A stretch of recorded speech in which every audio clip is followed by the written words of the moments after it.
Oh my gosh. I never moderate my chats. I never do. I'm scared. Okay, I'm here to go on a little bit of a rant. Like sometimes when I get sad, you guys, I have to go live on Instagram. In this case, I'm live on YouTube, but sometimes you just have to go live and get your feelings out, which I feel like is a horrible idea, but also it might do the job. So that's what's happening. Plus, going live is like a data saver. So if you're like, why is she live? It's because it saves data because I don't have a bunch of storage sitting around to record a bunch of therapy videos of me like needing to get my emotions out there. But anyway, welcome to my humble abode. You'll find that I have secrets tucked in the corner of my humble abode, which is my room. And I have secrets tucked in here that if you were to stumble upon them, you might find them really interesting. I think the last time you guys saw me, I was playing guitar, which is pretty cool. And anyway, what's crazy to me, and here's what I'm trying to do, is like, a lot has changed in the room and in the space, but I'm really trying to keep it grounded in what feels like me. But it's also hard because if we don't know who I am or what it feels like to be me, what I'm interested in, all that stuff, then it's kind of hard to say like, this feels like Sydney, and I see Sydney in this, and like, yada yada yada. But basically, I was saying like things in my room have changed a lot. And it's fun because you get cool things like this, which are cool, but it also can be kind of scary because it's like, I don't like talking about things that I don't like, you know? I like to talk about things that I like. I don't like having to explain myself. So let me get that out there. It can be scary having all these changes in your space because sometimes things get lost. And I always think things get lost when I'm feeling like chaotic or something. But actually, things get lost when I just don't put them where they belong. It's like, this needs to go here. And if it doesn't go there, then it gets lost. Trust me.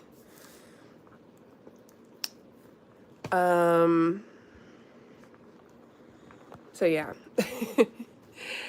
But it's hard too when I'm trying to like redo my room and make it pretty and functional. And I don't always know where things should go in my room. And I know it's like I don't want to lose anything, but everything needs to have a place. Everything needs to have a place in my room, I think. And I freak out when when it's not in the right place. Like I just moved a bunch of paintings I had over here to over there. And I was like, ah! And honest to God, it made such a big difference. It made such a big difference. All I did was move paintings from this half of my room to that half of my room. And I feel better. I woke up feeling better today because of that.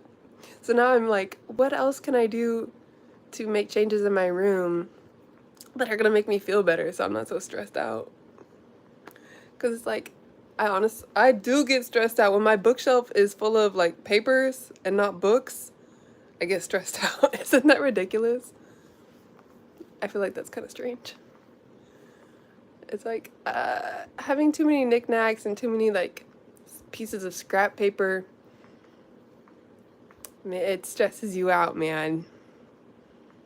I like to have books and magazines perfectly in my bookshelf. And even then, if my bookshelf isn't perfect, I panic. I'm like, it has to be perfect. It has to be just right. And I don't think it's that hard.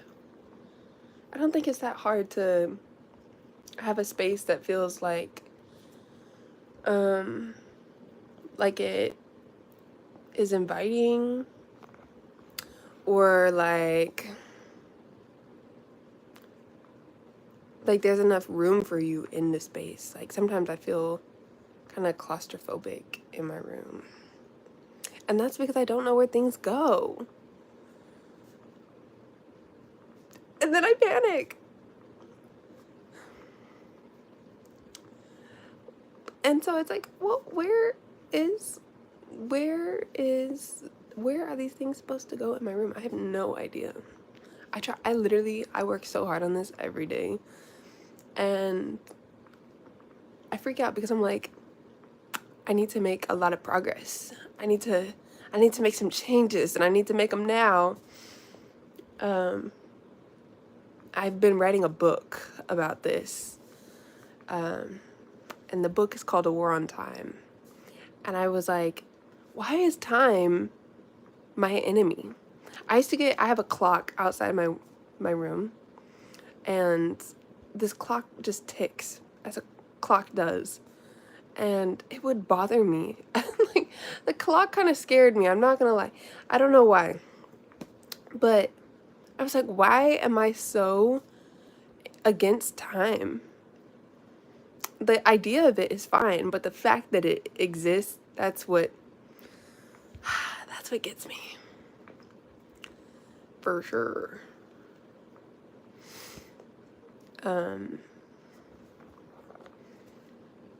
So I was like, let me make up my own time. And then that was ridiculous. It didn't work. It's like, actually, the clock that we have and all the science and stuff, perfectly fine, works well, 24 hours in a day. I'm good with it.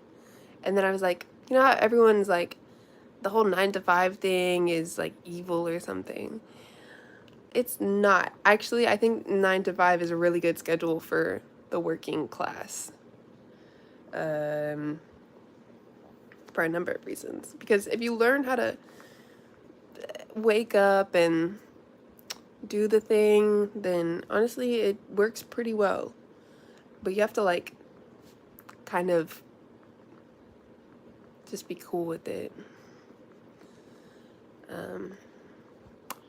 And for a long time, actually, like going to school, I guess I was doing that kind of thing where I was like, I had to wake up at a certain time and then go to classes and stuff, and you kind of learn to be responsible, and that's cool. But yeah, I panic. I panic a lot. That's why I was talking about, like, I was like, I need my stuff, my ducks in a row. I was like, it can't be that hard. First thing, have some ducks. Second thing, put them in a row, line them up. And then it's like, I should be good to go, but no. Nope. Ducks still not in a row. What? I don't understand. But I think we're getting somewhere. I think we're getting somewhere. Look at me, I'm all happy and stuff in my little room. I hope I'm not missing, by the way. Okay, I think we're good. I think. That's my TV. Okay. That's perfectly fine. Don't worry about that. I'm like holding my phone. I was like, I could put, I don't know. It's so weird. So strange. I've been reading. Look, I am gonna put you guys over here. Here's where I was gonna have you earlier. I was gonna put you, oh. Whoa, okay. Put you right there, and then, ta-da! Welcome! Welcome to my space. Oh, I was watching Queen Charlotte. I love Queen Charlotte, but I wasn't just watching Queen Charlotte, I was reading Let me show you. Okay. Hold on. This is what I'm talking about. Like, I was like, it has to be functional. I can't have clothing racks on the floor that I have to step over.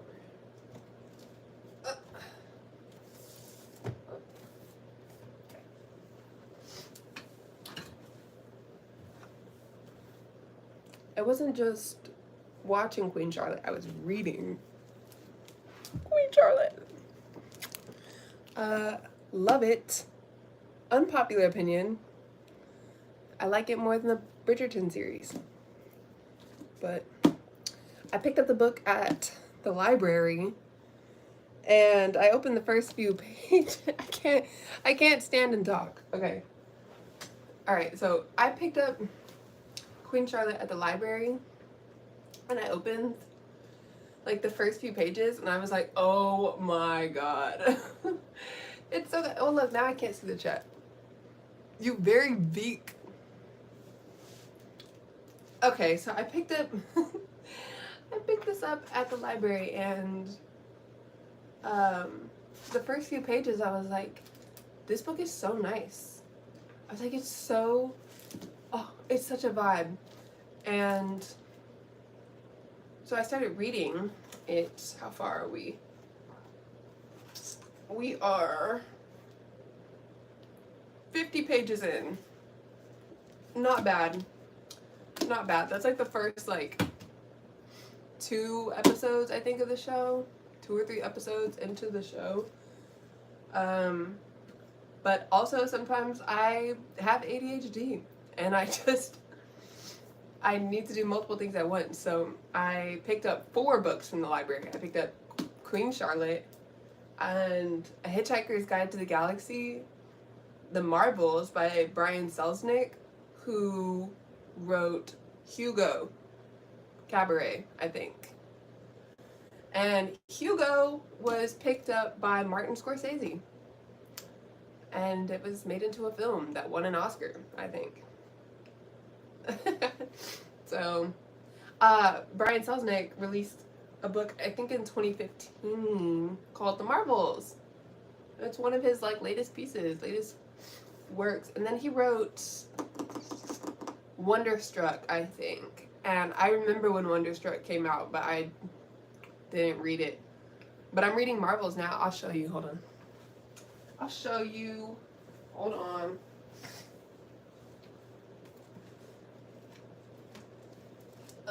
Okay. Ow.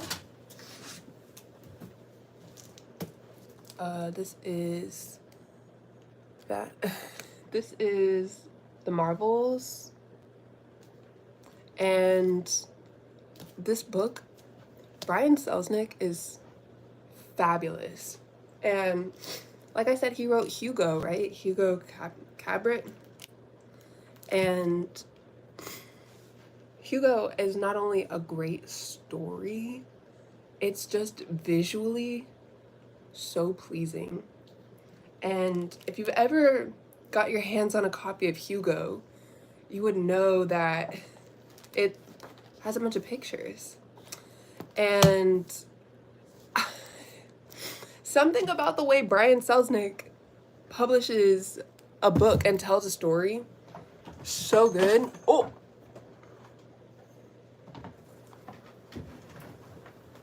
Okay.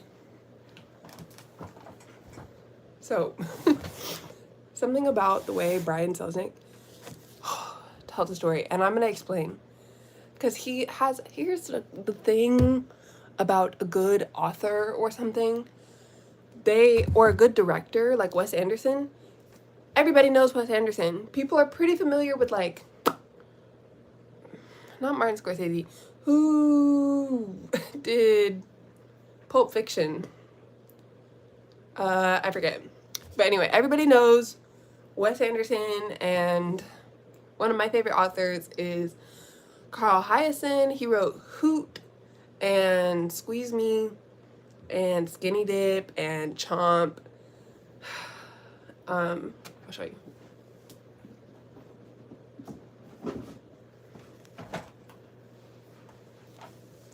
He wrote these books. Anyone ever seen these? This is Striptease. This is the last book I just read. And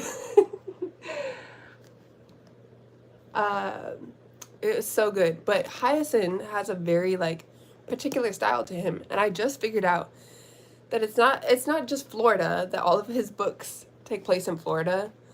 Um, it's that he writes about like the Everglades and like uh what do you say, like corruption and government and stuff. That's what Hyacinth writes about. And the first book of his that I read, I think, was like Chomp or something. I read his kids' books first, and I remember thinking his kids' books were really like immature. I was like, dang, I was like 13 reading Carl Hyacin, and I was like, this is for 13-year-olds? What? This doesn't make any sense because it's so mature. And it's just really good. So then I started reading his adult books, and like this one's Striptease, and it's really good. It's really good. He has a great style, and all the books, they just like, you see this and you know it's Carl Hyacin, which I love, you know. So that's great. Same thing with Brian Selznick. And so I was just like wandering through the library, picked up a copy of The Marvels. And the first thing I did, because I wasn't super familiar with Brian Selznick, at least I didn't think I was, I opened it, and it's like this gorgeous illustration. And I thought, okay, that's nice. Good opening. It's like 400 pages of illustrations. And they tell a whole story. It's like a flip book. And it's 400 pages of this. And I'm like, this is perfect. It is so hard to nail something like this. And here it is. Hammered, nailed, solid, beautiful. Holy smokes. So then I was like, Brian Selznick, you have done it again. Good God. And I read about what the first 400 pages were about, which is just all illustrations. And it's really interesting. And then I got to the text. Excuse me. I got to the text of the book, and it was still good.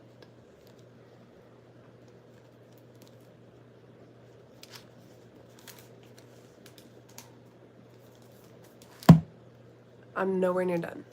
Thank you. I'm nowhere near done, but super exciting. And then I picked up a copy of A Hitchhiker's Guide to the Galaxy, and I've also been reading The Life All Around Me by Ellen Foster. And so that's like 4 or 5 books. I'm completely, every time I feel myself getting stressed out, I just bury myself in one of the worlds that is in these books. That's what I've been doing. The whole Queen Charlotte thing is pretty cool because I can watch the show and read the book at the same time. Brian Selznick makes these beautiful, beautiful novels. That's what I can say about that. Carl Hyacin is great because he's super relatable.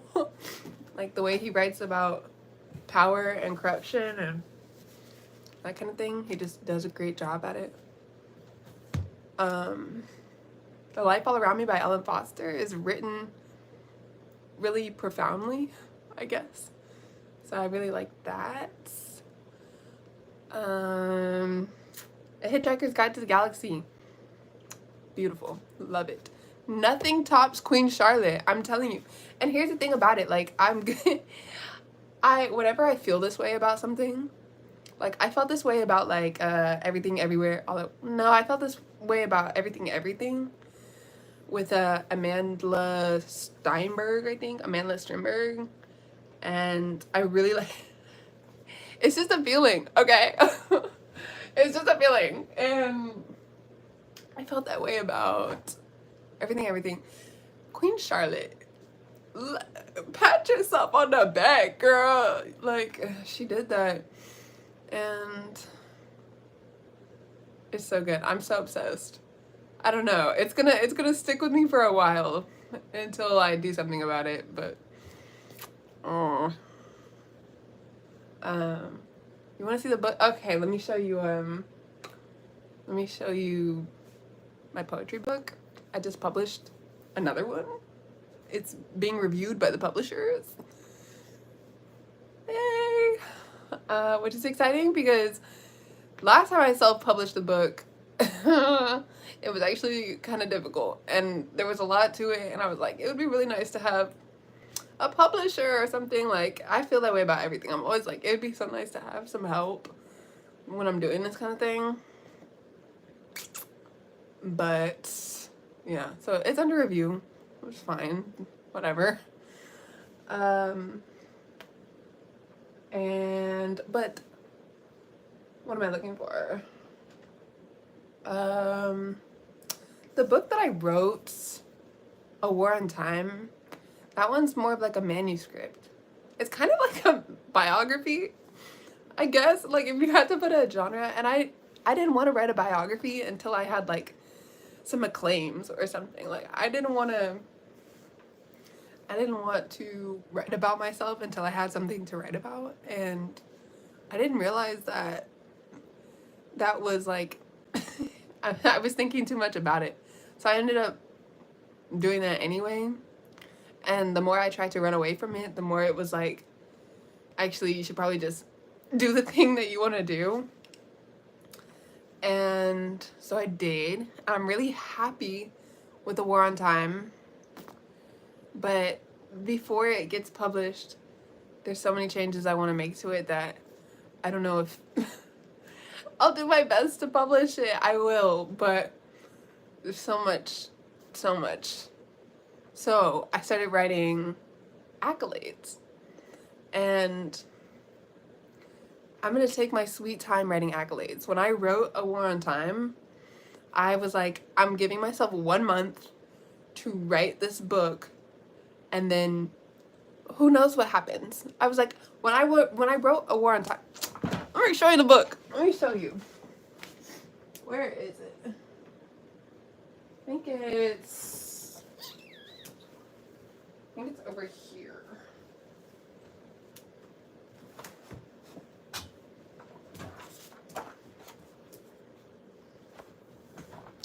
This is A War on Time. And I did not mean to print it this big. So, I mean, you live and you learn. This is why we live and we learn, okay? But when I wrote A War on Time, I gave myself a month to write the book. And then I was like, if I publish it, great. If I don't publish it, no one will ever know. And I was like, that's so cool. So I did write it. And there are 2 copies of this book in the world right now.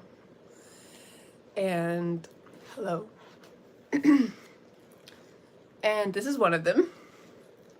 And there's a chapter in here. I'm so proud of it. There's a chapter in here called "To publish this book is to accept defeat." And I mean, I get into some stuff in this book. But I wrote that because when I was writing this book, I was like, there's a heavy chance that I just don't want to publish this one. I was like, if for it to be the first book that I write, even thinking about actually publishing my book, I was like, I don't know if I'm gonna do it. I don't know if I'm gonna do it. So I wrote a chapter called "To publish this book is to accept defeat," because I was like, if I do publish this book, I'm gonna be a little like intimidated or something by what it means to put your work out there. And the first book that I wrote in second grade, I thought a publishing deal was like the coolest thing ever. I thought it was so cool. And I was so defeated. I was so defeated by the idea that I could publish my book and that it could be a whole thing. And I was like, you know what? I'm just gonna give up on it. A horrible idea. If I could publish the book that I wrote in second grade, I would. And I think maybe I will. Oh, is it mirrored? Is it backwards?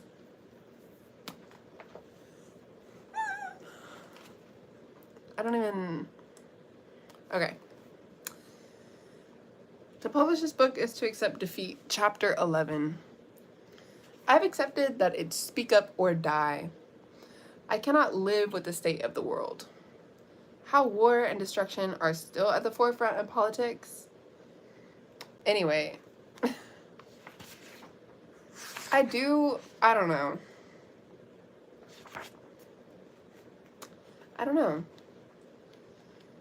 So I wrote this book. 2 copies exist and I'm moving on. I'm moving on from it. I started writing a completely different book. And I'm a lot happier with the book that I'm writing because not only have I given myself more time to write the book and publish it, I'm just happier with like the story and the structure that I have for the book. I'm so much happier with it. I just spent 21 days writing a collection of poems to publish. So that's what I'm waiting on right now to get reviewed. And I've been writing on Medium, which is like a platform. It's like a platform for writers. And that has been really helpful with learning how to write. Super helpful. And it's a lot to keep up with because you have to think of new ideas and then make them pretty.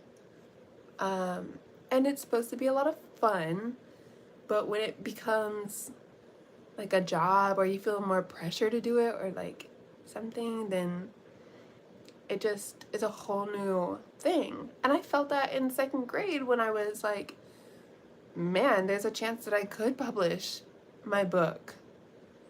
And I just like gave up. And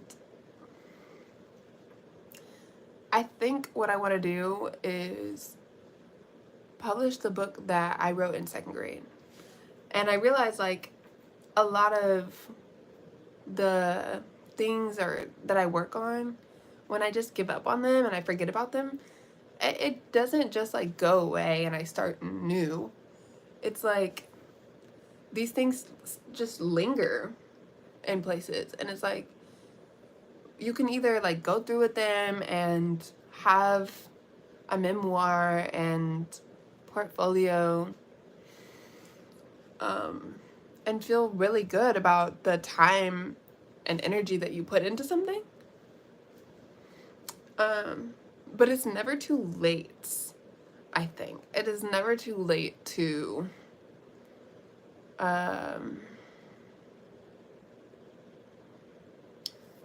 go back and find your work and do the thing that you said you were going to do. I think it's great. I think great people are able to finish a project. I think that is what everyone celebrates. Like the Grammys and things like that. Like people celebrate all the work that people put. Anyway, my point is, if you have a painting or something and it never went to a gallery or like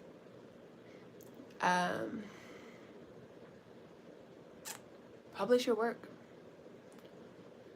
That's my advice to myself and publish your work, you know? Put it out there for people to see so it doesn't just take up space in your mind. It can exist in the world. And I think the world is always a better place. I think the world is always a better place when we share our work with each other.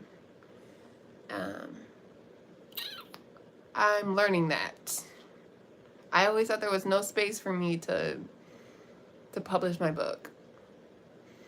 And turns out there was like a pocket. And it's like, okay. So I'm really excited to finish writing the book. I am so excited to finish writing the book. And I get nervous because I'm like, while you're in the transit state of like, I'm working on something, could be big, could be huge, could be cool, you know, everyone's kind of like, we'll decide if it's cool or not. And I try not to be one of those people. It turns out, first thing is that like, you just have to like be around people that are not like that. And the thing is that people learn. That's totally cool. It's fine. You just have to like be so on top of your game. Like, you have to be so confident to know that you are something of value, and be around people that are also around like people that are also of value, I guess. Like, you know, like just making cool things, working on cool stuff. And I think that's so cool. Like, I think it's just a vibe though. Like, you have to, most of the time you just have to be working on something that's like cool, and then get along with people that are also making cool things. And it's like, then the world is just a better place. And maybe that is true. Like, maybe the world is actually a better place when we do these kinds of things, which is not all that bizarre to think about. Actually, it's complicated, because it really is complicated, because the world is so big.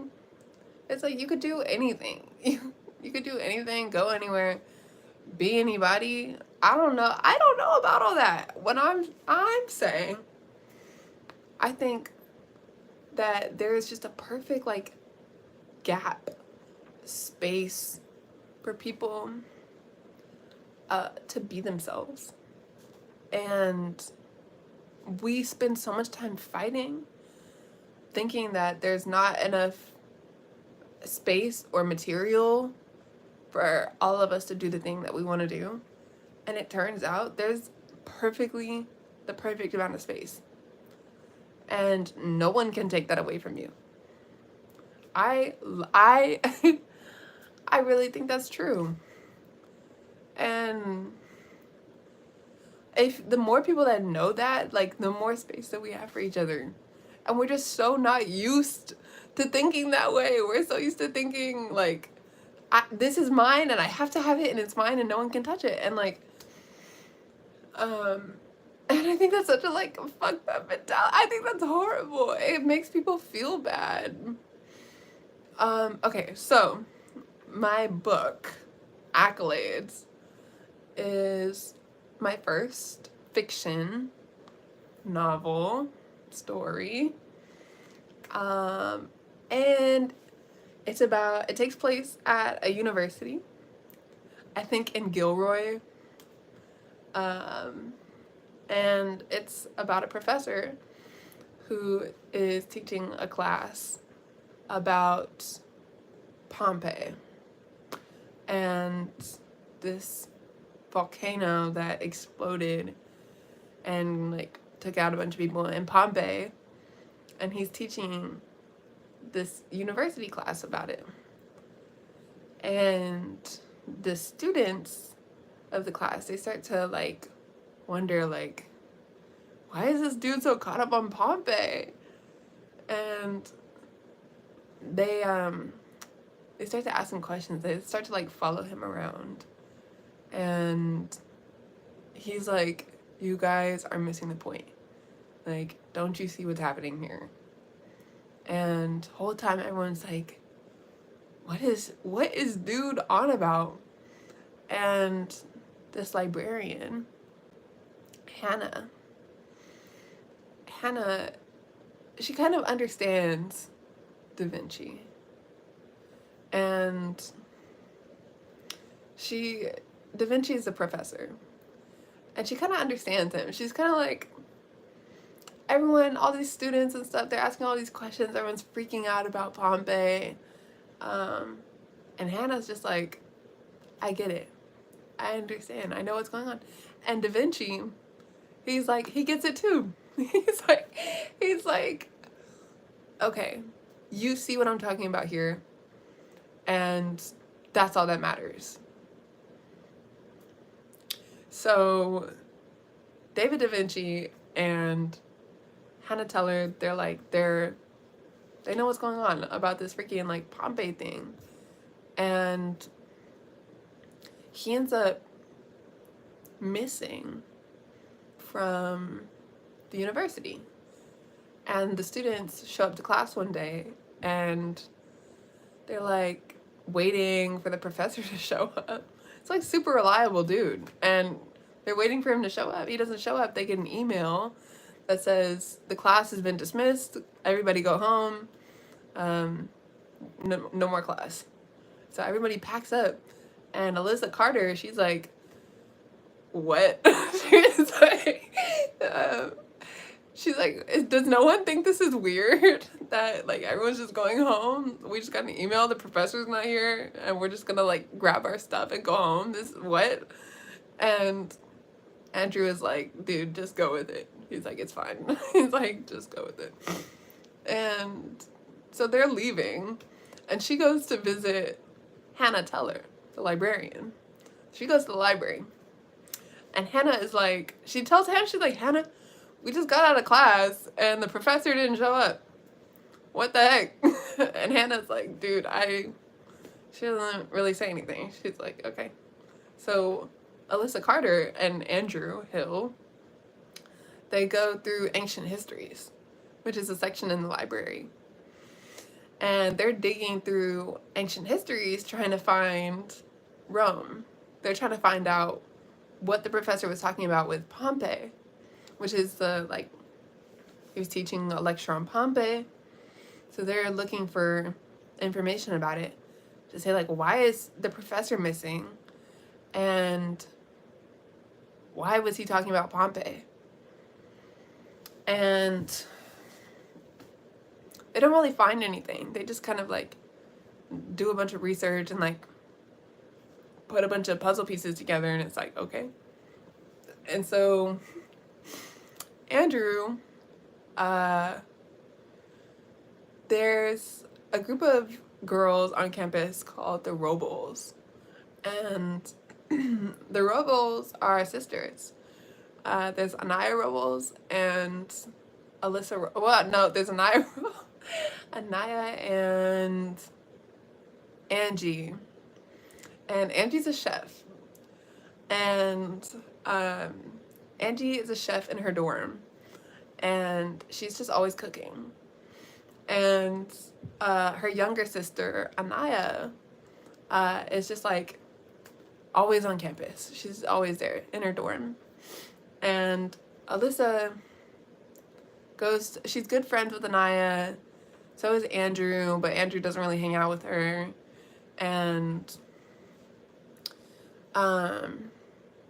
she's talking to Alyssa about the analysis class, which is analysis on critical literature, which is taught by Professor David Da Vinci. And she's like, Alyssa, Anaya, why? Why is the professor talking about Pompeii in this analysis class? She's like, what? What? I don't understand why we're learning about this. What? It don't make no sense. And Anaya Robles is like, I don't give a fuck. I do not care. And Elizabeth's like, this girl makes no sense to me. Like, what? And so she calls Angie, And Angie's just like in her kitchen making Ethiopian food. She's like making pasta and stuff. And she's like, Angie, what is this professor talking about? She's like, did you take this class? Were they talking about Pompeii in this class? This what? And and Angie is like, yeah, he does that. And Alyssa, she's like, so what do I do? She's like, what do I do? And she's like, why are you asking me? Why are you asking me about this, girl? Like, get off my phone. And so Alyssa goes looking for her own answers. She's like digging through the library, talking to Hannah Teller. She goes to the professor before he goes missing. And and she's like, what are you on about with this whole Pompeii thing? And so fast forward. And the professor's missing from the campus. Like, we don't know where that dude is at. And Alyssa and her classmates just got dismissed from class. And they wait about a week. And a week goes by, and Anaya Robles calls Angie. And she's like, Angie, have you seen Alyssa Carter? And she's like, no, I haven't seen Alyssa Carter. She was supposed to come by my house and pick up her breakfast that she ordered from me, and she's supposed to bring Andrew Hill with her. And and Anaya starts freaking out. She's like, I was supposed to see Alyssa Carter like yesterday, and I have not seen her. I've sent her 100 texts. I sent her 100 calls. Where is Alyssa Carter? And she's like not even worried about Andrew, right? And and Angie is like, girl, I don't know, but she was supposed to come by my house and pick up this breakfast that I made for her, and she didn't show up, and that's all I know. And so Anaya is like talking to her sister. She's like, did you know that their class got out a week ago and no one has seen the professor? And Angie's like, that's weird. Okay. That's a little odd, you know? So Anaya, out of desperation, goes to the librarian, and she's like, Hannah Teller, Miss Teller, can you, like, have you seen Alyssa Carter? Do you know about this whole, like, Pompeii professor thing? And Hannah Teller is like, I haven't seen them. I can't help you. I'm sorry.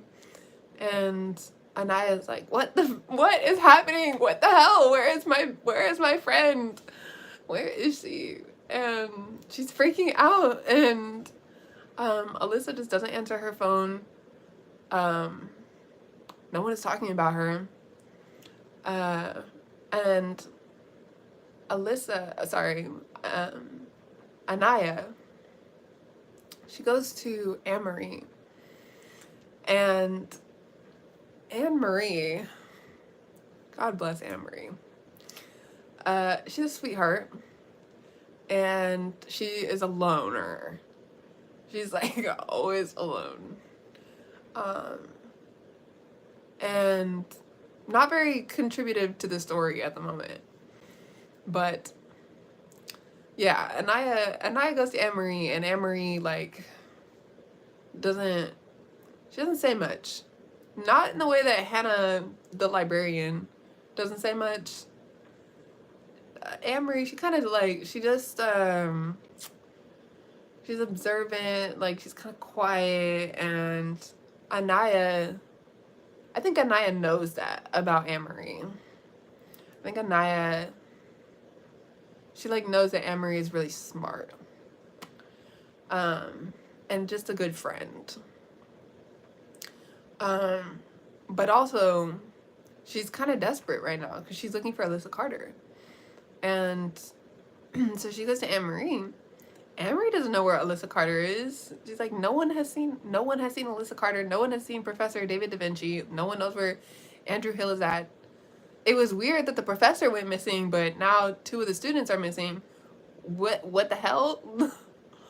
And Anne-Marie and Anaya Robles are in their dorm room, and they're talking basically like, have you seen this professor? Have you seen, like, no one knows about this dude, and now they're missing, and like no one is really talking about it. It's kind of strange.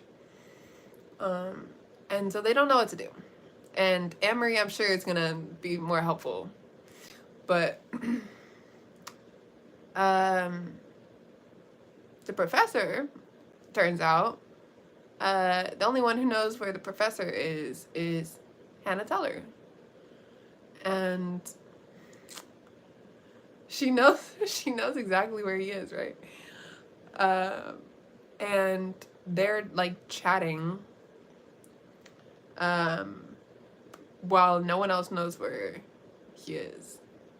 And so they're like sending messages, talking to each other, while the admin at the school is like doing what they're doing. And they're like funded by the Franklins. And the Franklins are just like this huge family. They fund a bunch of scholarships on campus.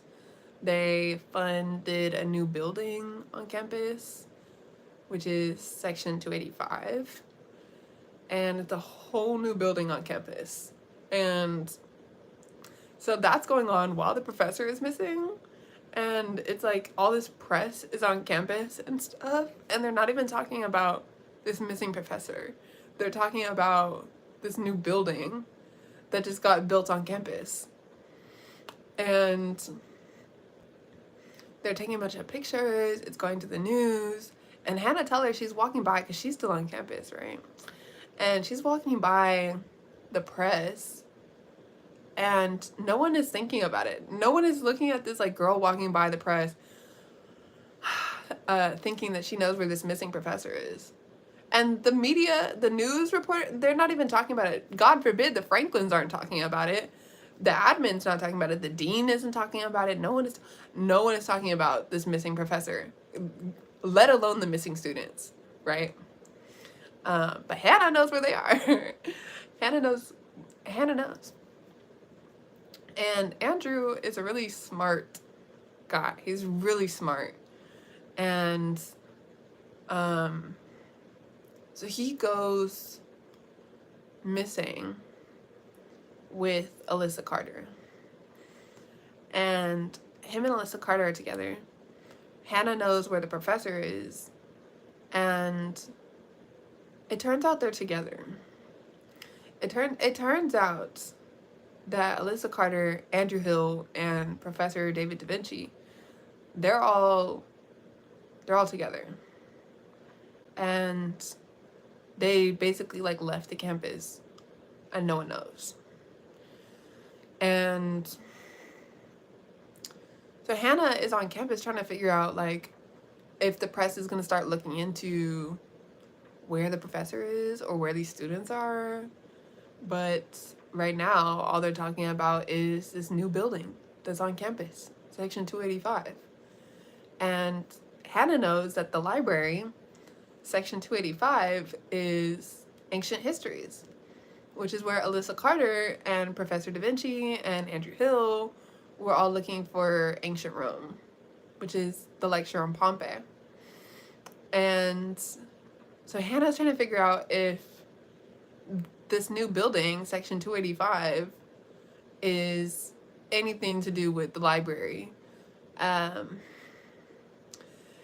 And she doesn't talk to the Franklins directly. She doesn't go up to like whatever his name is, Franklin, and ask him, hey, did you make this building based off of an ancient literature section of the library? Like, she just thinks it's weird. And so she goes looking in the analysis classroom, the lecture hall, which has a hidden hallway in the back of it. And she goes down this hallway because she used to teach analysis. Before she was a librarian, she was teaching the analysis on critical literature class. And so she has a key still. And the professor's gone, the classroom's empty, class was dismissed, and Hannah Teller goes to unlock the analysis classroom. No one's been in there. It's all dark and stuff.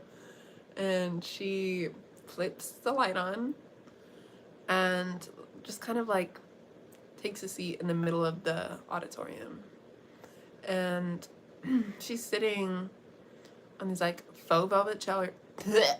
She's like sitting on these faux velvet lecture chairs, like these desks. And she's like thinking about it.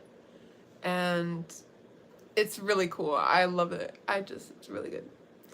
And she's trying to figure out why David da Vinci was teaching about Pompeii, which is a class she used to teach.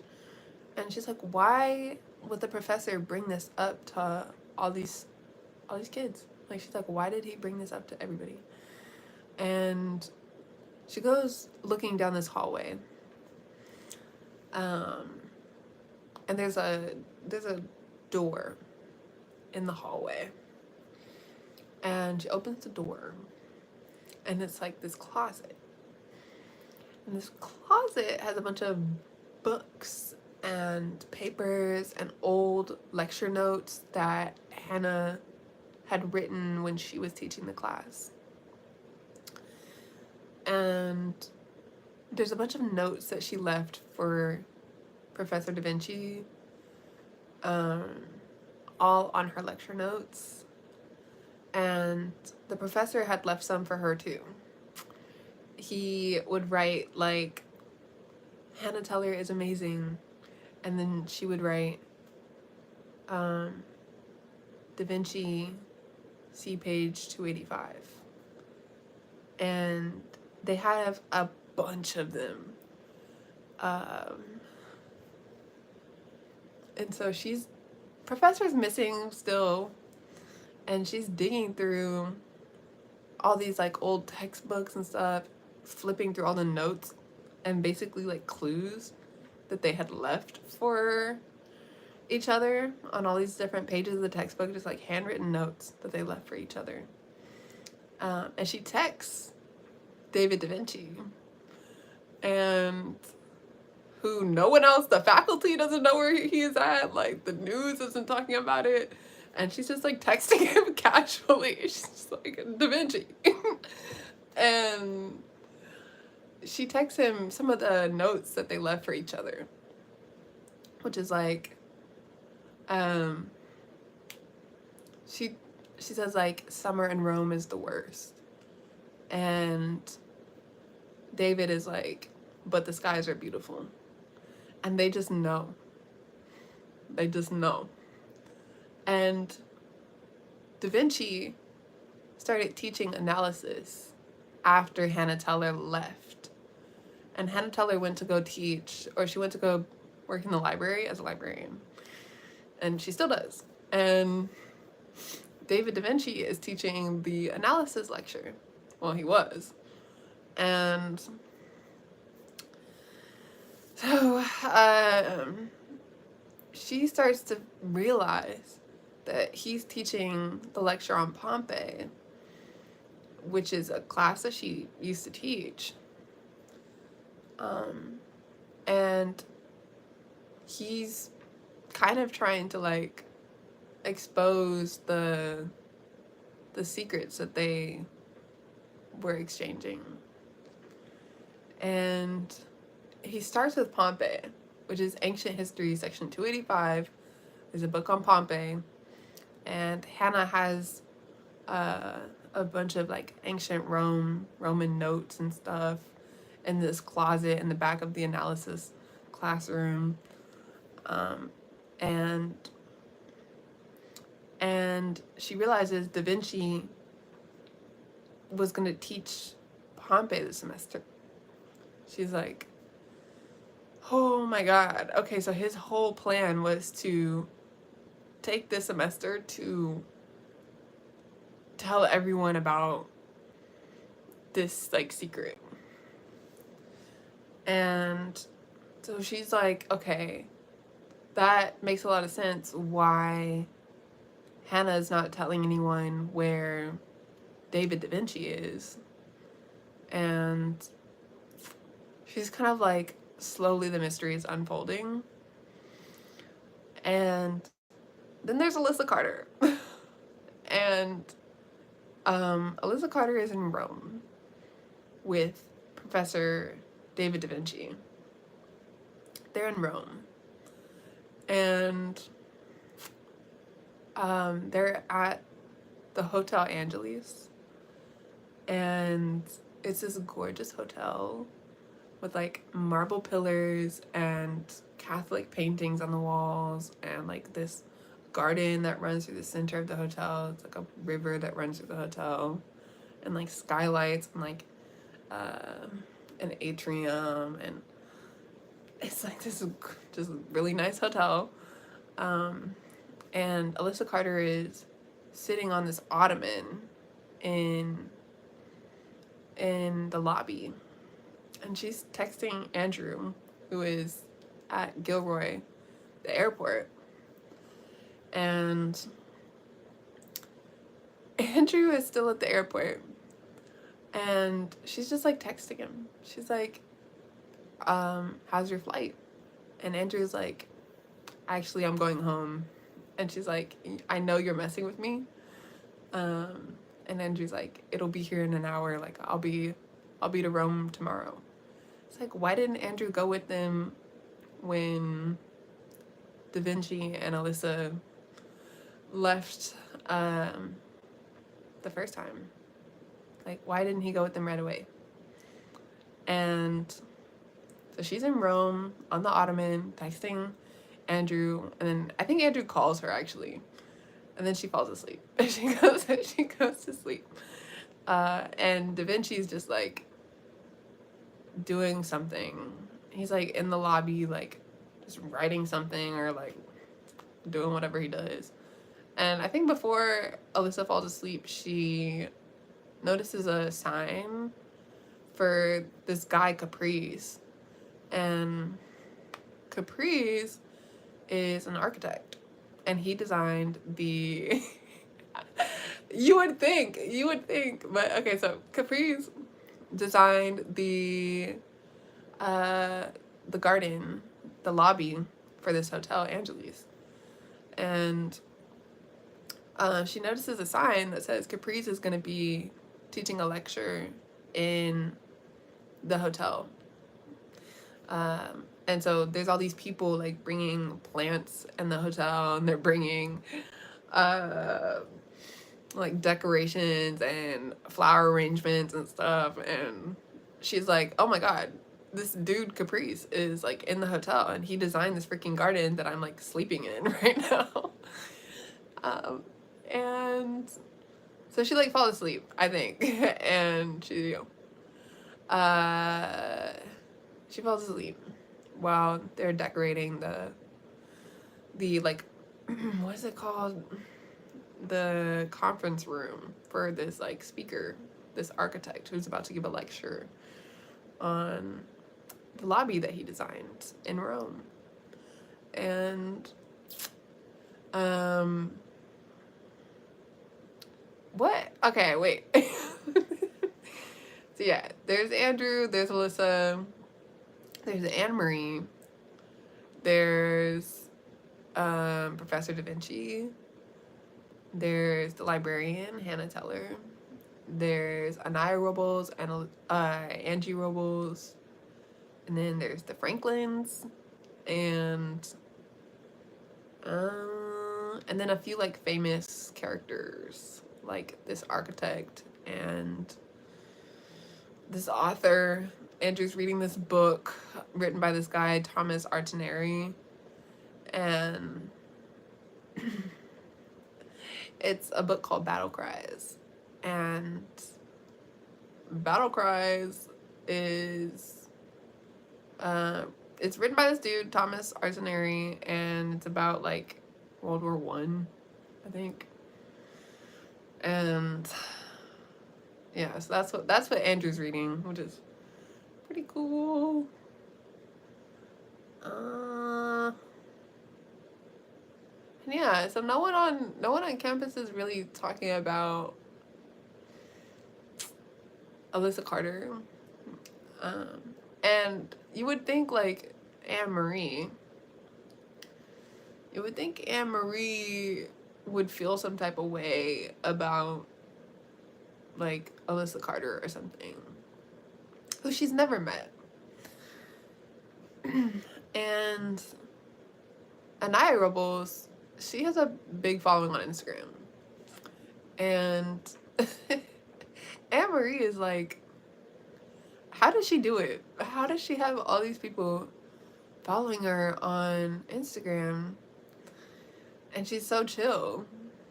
And Anaya Robles doesn't really talk about it, you know? She doesn't tell anyone about like Anne Marie or Alyssa Carter. Like she doesn't post about them or anything. And Anne Marie, I don't even think has a Instagram. I think Anne Marie has like a MySpace or something. and um and then Alyssa Carter. I don't know anything about Alyssa Carter's Instagram or her Snapchat or any of that. I know that she has a phone because she calls Andrew Hill and the professor and stuff. And and these two have never met. Alyssa Carter and Anne Marie. They've never met, and no one talks about them. So it's like, you would think they would be like sad. And Anne Marie, she's kind of sad. She's kind of sad. There's a whole chapter on Anne Marie spending a day at the beach. And she's like standing at the water of the beach. And it has been like a year. The first time she goes to this beach is a year ago. And she's standing there and she's like, oh my God. And a year later, she's in the exact same spot. And it's kind of wild. And she's thinking about it this time. She's like, wait a minute, I was here a year ago standing at the edge of this beach. And here I am. I'm still here and everything is still the same. And it's like kind of sad. But she tries so hard not to be sad. She tries so hard not to be sad. And she meets Naya Robles in biology, I think. And Naya Robles is just kind of nice to her. And so they start like hanging out in their dorm. And Anne Marie starts to like come out of her shell. And it's cool. It's cool.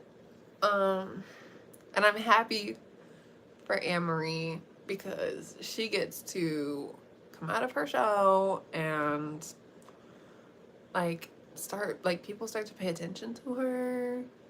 And that's kind of interesting. It's like a whole subplot from whatever is happening with David Da Vinci and Alyssa Carter, and the Franklins. And that is my book.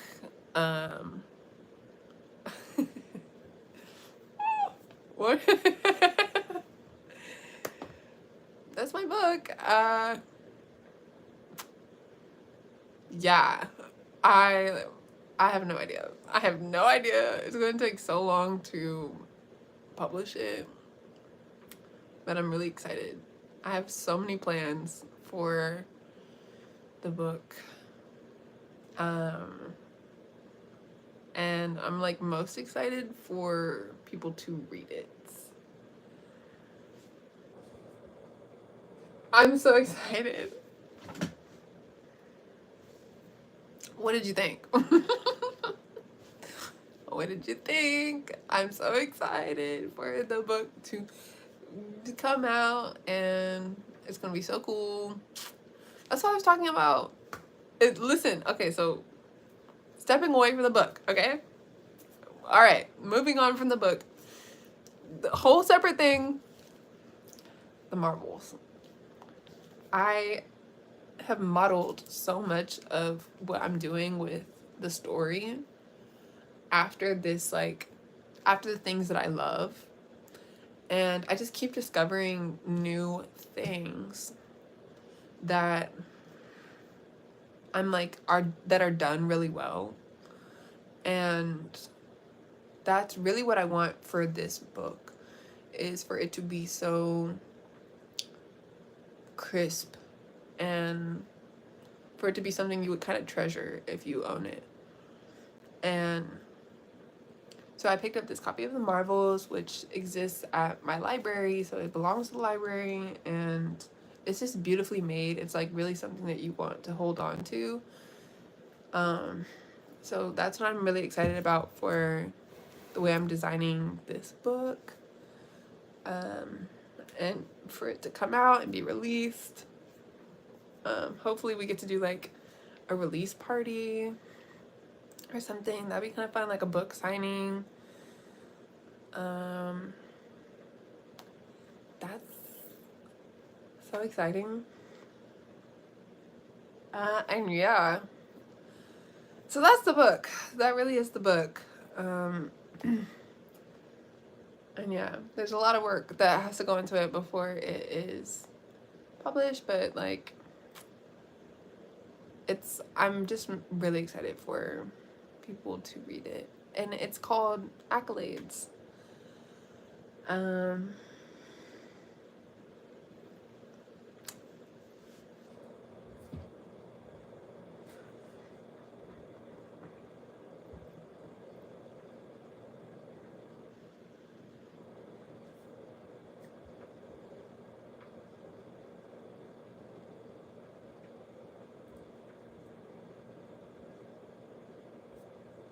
Well, I am so excited. So excited. That's like, I just keep coming back to the idea that I'm working on something that's really cool.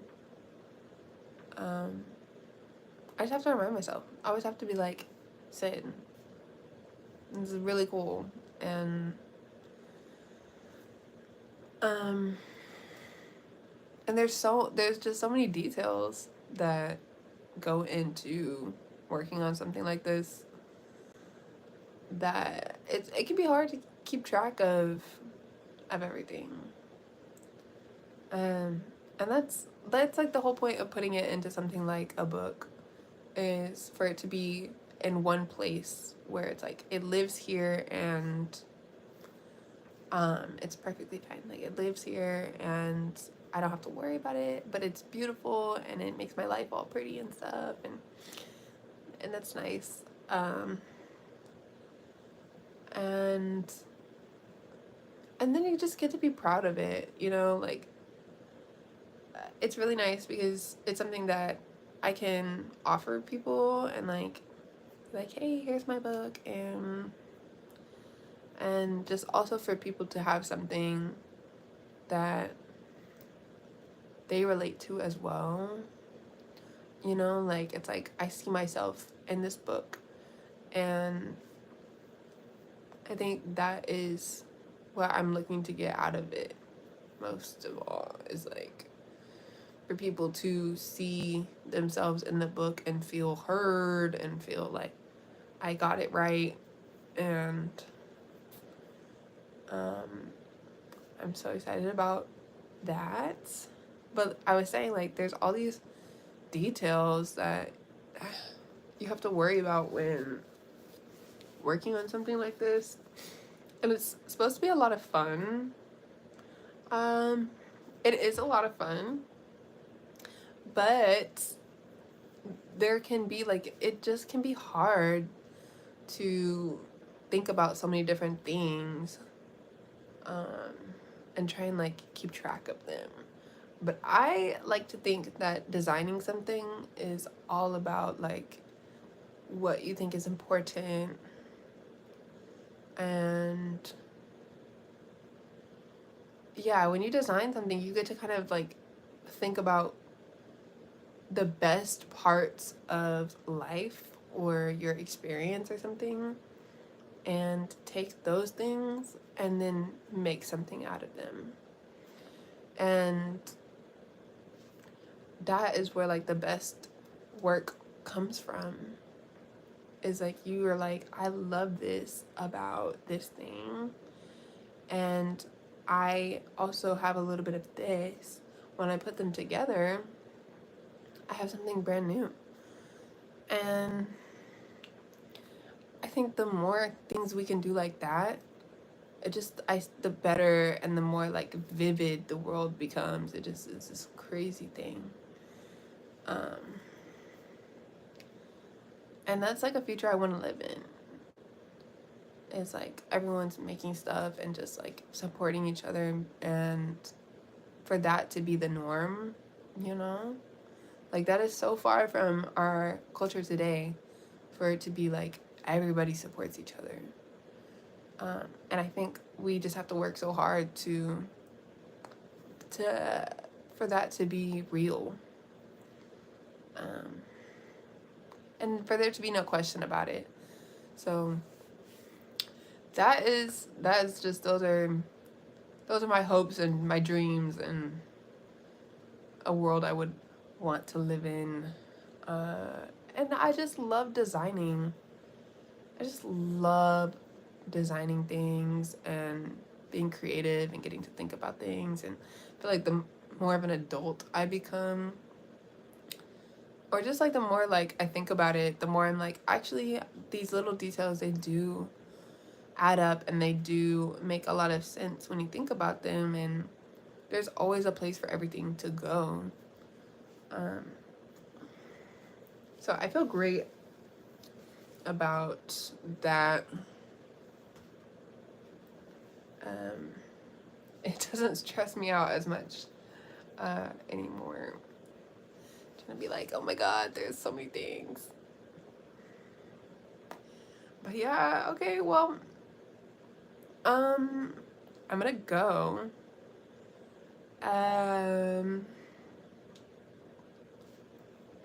Before I go, if anyone wants to like say anything, or like, I would say you could pre-order the book, but you can't yet, so I will work on that. And hopefully soon enough the book will be up for pre-order. That's a lot to work on. So I'm gonna go to sleep and wake up. And thank you all so much for tuning into my live stream here. That is super cool. And yeah, okay, everyone. All right. Whatever time it is for you, you go to sleep. You have a great sleep. Great day. Whatever it is that you're doing, like, do it and have fun and be cool. Parting is such sweet sorrow. That being said, yeah. Sweet dreams. Sweet dreams, and yeah.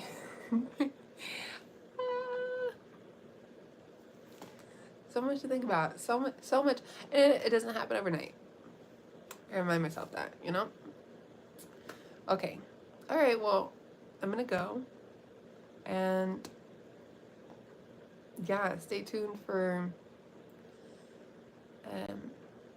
new things. And it's nice to meet everyone. It's nice to meet everyone. Okay. Bye. Bye. See you around.